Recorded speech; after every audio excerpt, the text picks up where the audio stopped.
Well, it is a little chain of carbon molecules. A molecule is just the littlest piece of nature.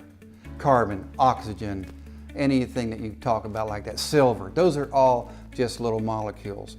And this carbon is formed into a little circular bead. There's 6 of them in most cases. 6 of these carbons. And then they have some oxygen and hydrogen sticking off the side of them, carbohydrate altogether. That, in its simplest form, when you put them together in 6, is a sugar. That's sugar. The stuff that you eat on the table sugar, the white stuff, sugar. Brown sugar. Sounds simple, right? Fruit sugar, fructose. It's all the sugar. Sugar in milk. Sugar in malt, maltose. Sugar in milk, lactose. So OSE in the scientific world means sugar. So you've got all these sugars together. They're real simple. You put them in your body, they dissolve immediately and go right into your bloodstream. If you take them and put several of these little chains together, 2 or 3 or 4 or 5 or 6, even into the hundreds, that's called starch.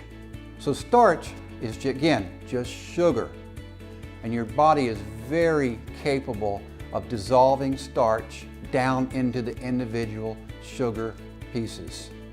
Starch is in what? Rice, potatoes, even carrots, and breads. It's just, they're really pure sugar. Okay, I'm sorry, that's the truth. Carbohydrates are not just the sugar on the table and the sweet stuff and fruits. It's everything, almost everything else you eat, including the fiber in fruits and vegetables that are good for you. That's just more sugar put together in even longer chains and then tied up in knots. So it's difficult to digest in that case. And you eat those and a lot of them just pass through you without being digested.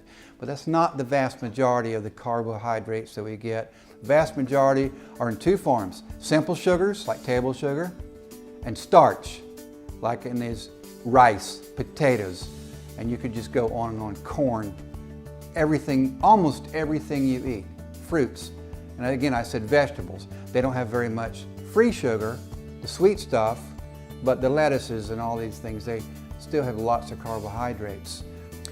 Well, we've been talking about carbohydrates and how refined carbohydrates cause inflammation and then that leads to other trouble. But what are carbohydrates for?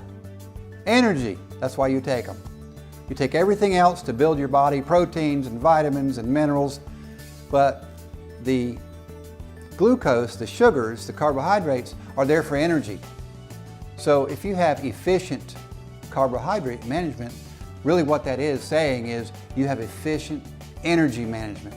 Now you've got a lot of different types of carbohydrate in your body, not just these simple sugars. You've got glycogen.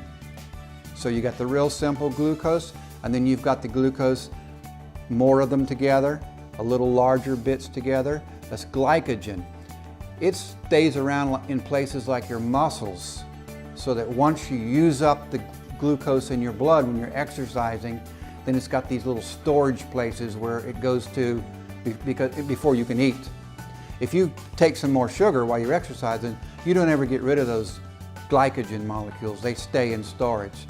This is why when you're going into a weight loss program or you're trying to make yourself healthier, you need to stay away from carbohydrates as much as possible, several days even, because your body will use up the glucose and then it goes to the glycogen and uses those up. So until you do that, you'll never truly get all these carbohydrates out of your body.